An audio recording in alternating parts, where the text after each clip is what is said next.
Bom dia, sou Ângela Gonçalves, atual presidente da Associação de Dirigentes de Vendas e Marketing do Brasil, em Santa Catarina. Somos uma entidade sem fins lucrativos que presta apoio e incentivo à formação e desenvolvimento dos dirigentes de marketing e vendas em nosso estado. E nesta gestão, nosso objetivo é trabalhar para implementar a ADVB 4.0, trazendo uma revolução digital na entidade e no mercado, promovendo a área de marketing e vendas em todas as suas esferas de atuação por todo o nosso estado. Estamos trabalhando para aproximar cada vez mais a entidade de todos os empreendedores de marketing e vendas, e está sendo um prazer poder entrar nesse novo ecossistema que tem em seu DNA a inovação. Para isso, estamos trazendo hoje um palestrante que respira inovação dentro dos conceitos do Walt Disney. A partir de agora, a palestra será em inglês e terá tradução simultânea. It is with great pleasure that I introduce to you now a dear friend and a wonderful speaker, Mike Donnelly. With all his expertise and cultures and customer experience, and as a former Walt Disney Company leader, he comes here to present us a lecture called 3 Things Great Startups Companies Do.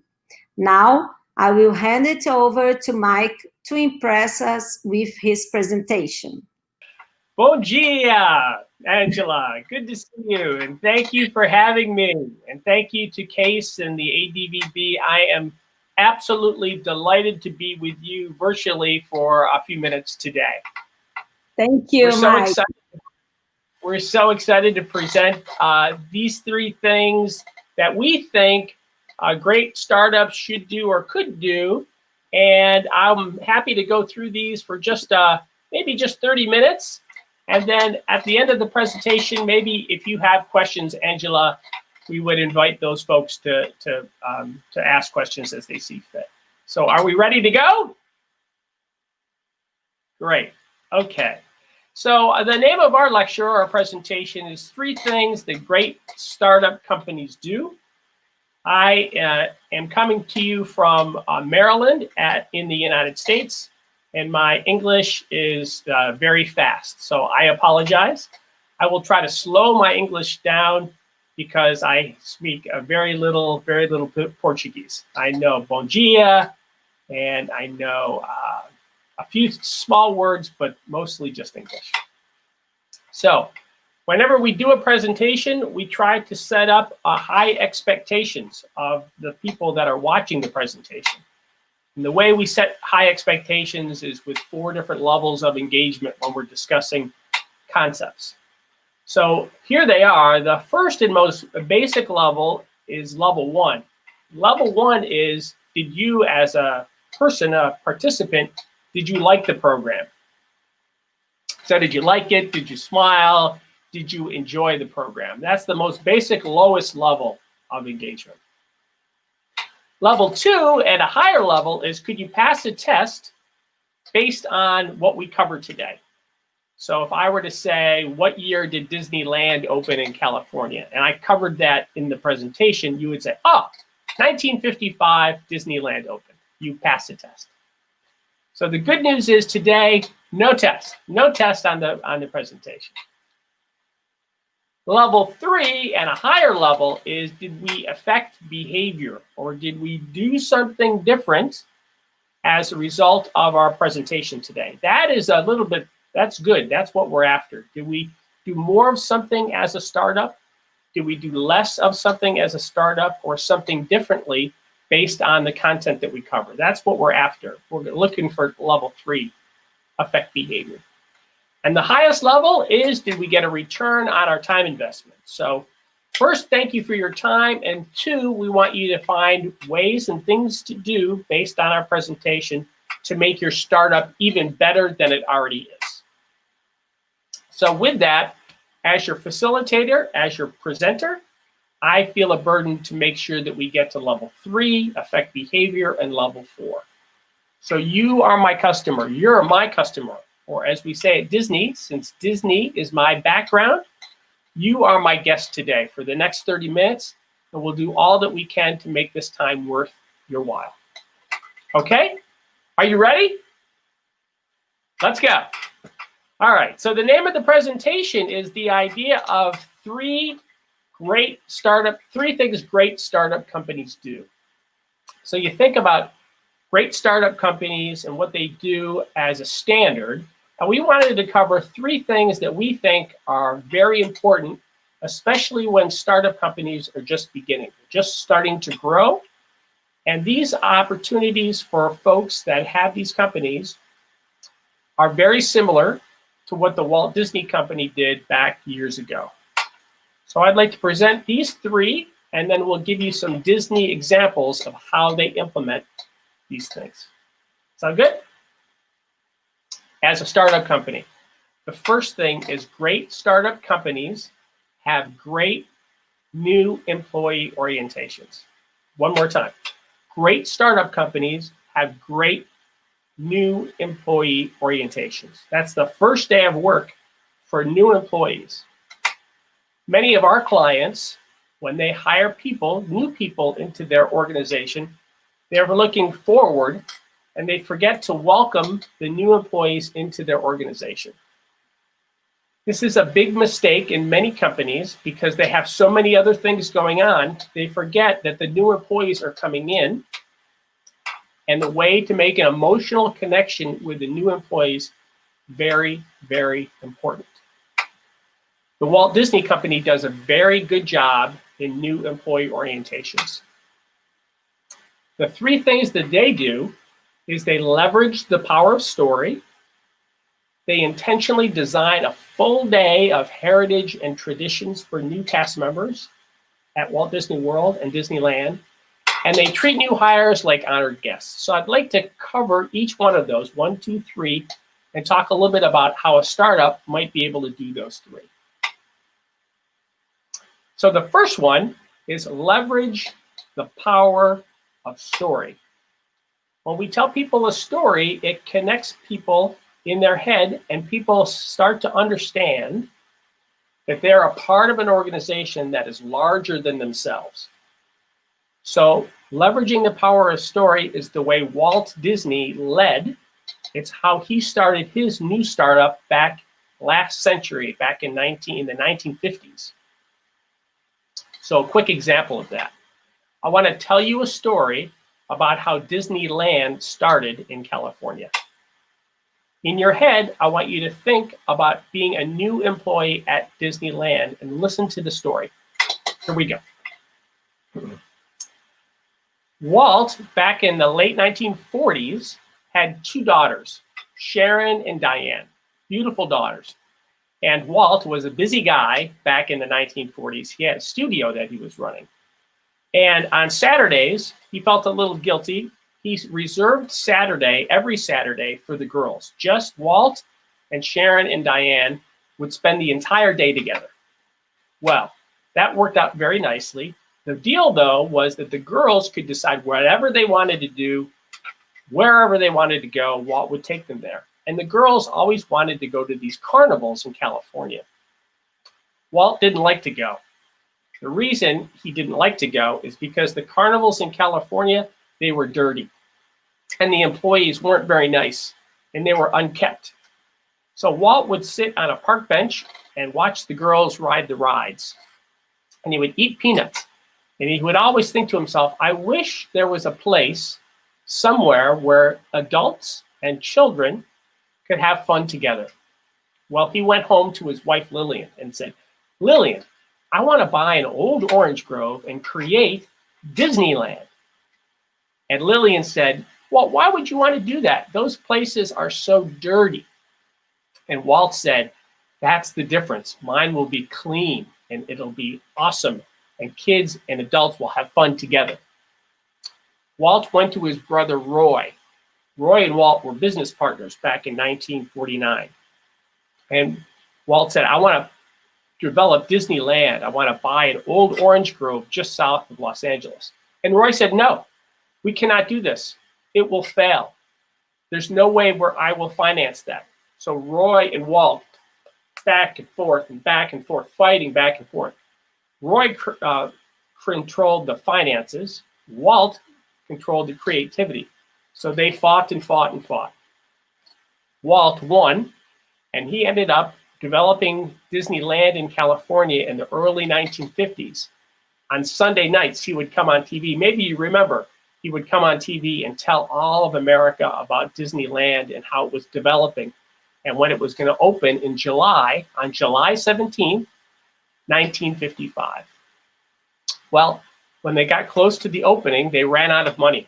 They had no more money left. So they had to decide whether to have the plumbers install the water fountains or the toilets at Disneyland. So he could do only one. So they had to install the toilets because the water fountains could wait. Disneyland opened 1955, very, very successful. And that was 75 years ago. And Disneyland has been a wonderful, very successful enterprise for years and years and years. Now, I tell you that story because you also have a story. And that's very important for startups to understand. You have a past, you have a present, and you have a future. And the process of telling your story about your organization to your new people lets your new people know that they're a part of something larger than themselves. Very, very important. So I want you to think about the story of your startup.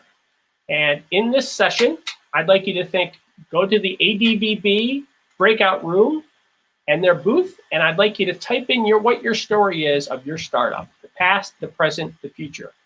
I'm very interested in your startups, how you overcame adversity and roadblocks and succeeded. Very important. And when you tell those stories to your new team members, that creates a good connection. Yes? Great. So we want you to intentionally design a full day of heritage and tradition. Many of our clients just start people directly to their job. The Walt Disney Company spends the entire first day of work just wrapping their arms around new team members. They call them cast members. New team members, all team members are called cast members, employees. And the cast members spend the entire day with one person, the facilitator, who takes them and talks to them about Walt and where he was born in Marceline, Missouri, how he grew up, why he loved trains, all of those great things about the story of the Walt Disney Company and how it got to where it is. That is an entire day of heritage and tradition before they ever get out to their work location. That's very important, and we would like you to consider spending an entire day with your first new employees as they come into your organization, just to steep them in the heritage and tradition of what you're doing at your startup. And then finally, we want you to treat new hires like honored guests. So on their first day, we want you to be prepared for them. A Disney cast member, when they walk into the new hire orientation building, the room is set up, the slides are on the screen, the presentation is up, there's background music, there's a Disney music playing in the background, there's the nameplate is there for the new team member, new employee. We show them that we're prepared for them, we're excited that they're there. We buy them lunch in the Fantasyland cafeteria and spend the entire day just celebrating their new position. You, in your startup, can do the same thing. It just takes a little time, a little planning, and you can do all three of those. You can leverage the power of story, design a full day of heritage and traditions for your new employees, and then treat every employee like an honored guest. Okay, let's go to number 2. Here's the second strategy that all great startup companies do. And great startup companies have great focus on great service. One more time. Great startup companies have a great focus on great customer service. So very important. So we want to try to intentionally welcome your customers with awesome arrivals and fond farewells. Here's what we know. At the beginning of an interaction with a customer is very important. It sets the tone for the entire experience of a customer. So an awesome arrival is a very solid, very happy arrival to your customer. So it's making eye contact, it's smiling, and it's saying welcome. Sometimes that's in person, Sometimes it's on the web. Sometimes it's virtually.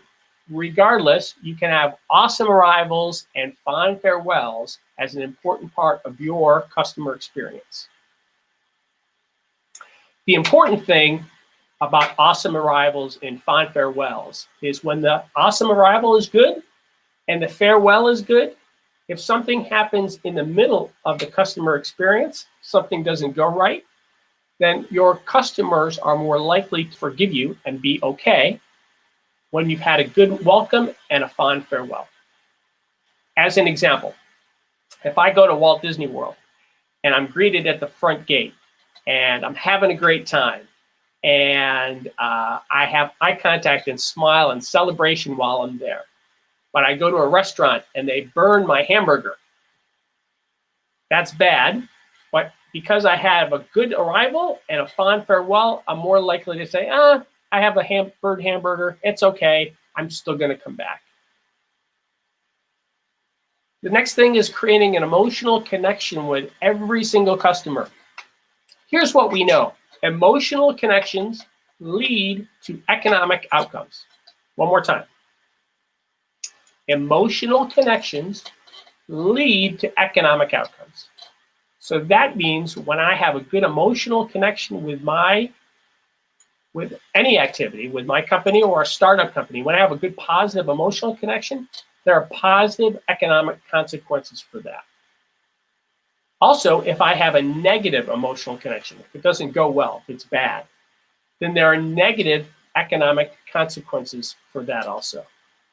So it's very important that for startup companies to have a positive emotional connection with all of their companies. And then we want you to invite them back. Customer service is boiled down into two things. After a customer has an experience with any organization, including your startup, if they answer two questions, will I come back? And will I tell my friends, my family, and my colleagues about your organization? If those two are yes, then you will succeed beyond your wildest dreams. If those two are no, then you are doomed to failure. Will I return? And will I tell my friends and family and colleagues? And when we invite them back, we remind them, oh, I should come back to this company, this organization. Disney does a very good job of all three of those. Yes? Great. Okay, let's move on to the third. And this third strategy that all companies do is this says great startups relentlessly communicate their purpose and their standards. One more time. Great startups relentlessly communicate their purpose and their standards. So you think about that. You think about, okay, what does that mean? So purpose is very universal. There's a purpose in a company is focused on the idea of a commonality of purpose. So at Walt Disney World, there are 2,300 different job descriptions. I could be a Jungle Cruise skipper, where I started. I could be working in the retail. I could be working in custodial and in cleaning up. I could be working in the ticket sales or at any attraction. All of those are different job descriptions. Those are 2,300 different ones, but one common purpose. And the common purpose for all of those different positions is one thing. And at Disney, the purpose is, ready? We create happiness. We create happiness. So the purpose, regardless of what I do, my purpose, if I work at Walt Disney World, is to create happiness. Now, the process of, okay, if I create happiness, if that's my purpose, then how do I do it? And the standards that we list there are how we create happiness for the guests at Walt Disney World. The standards for Disney is safety is the first one, courtesy, being friendly and making eye contact and smiling, show, that's the stage in which we deliver the service, and then efficiency. How we deliver on the purpose. So safety, courtesy, show, and efficiency. So if we create happiness, we do it in that manner: safety, courtesy, show, efficiency. And great startups have their own purpose.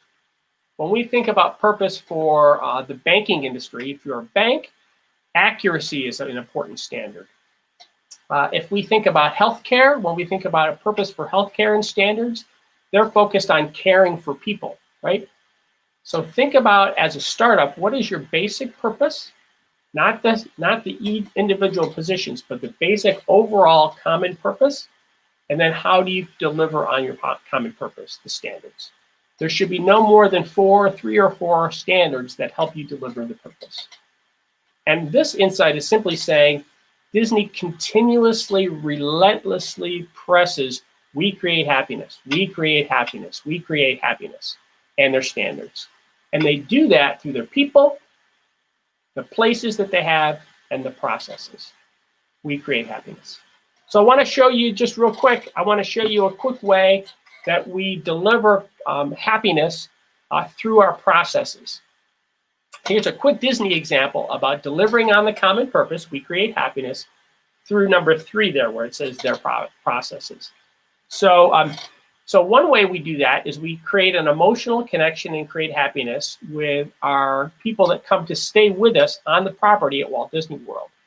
When you stay on the property, the last thing they ask you when they're making a reservation to come to see us is they say, thank you for your reservation. We're looking forward to seeing you. By the way, are you celebrating anything on your trip? Are you celebrating? Most times, guests that come to see us are celebrating. Maybe a birthday, maybe it's their first visit, maybe it's an anniversary, maybe it's a graduation. But we take that and we write that down on the folio of the guest. When that happens, when the guest comes and checks in, we say, "Oh, Mr. Donnelly, welcome to the Contemporary Resort. I see here that little Brad is celebrating his birthday." And Brad says, "Oh, whoa, how did you know that?" And all that is just a little note in the folio. And then we hand little Brad a little button. You see the button there? And this button says, "I'm celebrating Brad's birthday party." So now, when cast members see the button, they say, "Oh, hello, Brad, happy birthday." So, because he's got a button on. In a typical day, a Disney experience has 70 interactions with cast members. So imagine wearing this button one day and have 70 people say, "Happy birthday, Brad, happy birthday, Brad, happy birthday, Brad, happy birthday, Brad." That is a very nice way to make an emotional connection through the processes that we have. And what that does is delivers on the common purpose, which is we create happiness. Absolutely. So startups, you can do the same thing. You can get to know your customers, who they are, what they do, and you can help them celebrate either with a little button, not very expensive, or any other way that you develop through your purpose and your standards. Yes? Well, great. I want to just take you through here. I know that I promised you that we would get to level 4. So I hope you liked the program. I hope you got a smile out of Mickey Mouse being there. I hope you can pass the test. I hereby pass everyone for the presentation. I hope that you have a strategy or tactic to take back for your startup. If you do nothing else, I want you to go to the ADVB breakout room and write in your story, how you got started, where you are now, and where you're going as a startup. Very important. And then I hope you feel like it was worth your time today. Here is my contact information. You can take it. Oh, I'm sorry. Angela, do you have any questions for me?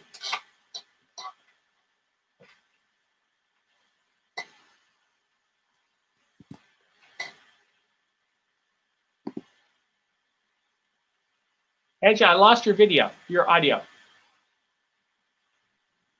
Okay, so now it's okay. So thank you for this amazing presentation. And I would like to ask you some questions. Are you ready? Yes. Okay, so can you first tell us who should present the new employee orientation of a startup company? Yes, that's an excellent question.